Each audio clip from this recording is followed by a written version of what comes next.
అందరికీ వందనములు. ఈరోజు మరో దేవుని వాక్యముతో మీ ముందుకు వస్తున్న మీ సత్యవతమును. సామెతల గ్రంథము 20వ అధ్యాయము 1 నుండి 5వ వచనం వరకు. ద్రాక్షారసము వెక్కిరింతల పాలు చేయును, మద్యము అల్లరి పుట్టించును. దాని వశమైన వారందరూ జ్ఞానము లేనివారు. రాజు వలని భయము సింహగర్జన వంటిది. రాజునకు క్రోధము పుట్టించువారు తమకు ప్రాణమోసము తెచ్చుకొందరు.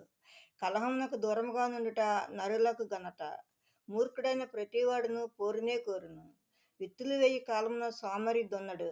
కోతకాలమున పంటను గూర్చి వాడు విచారించినప్పుడు వానికి ఏమీ లేకపోవును. నరుని హృదయములోని ఆలోచన లోతు నీళ్ల వంటిది.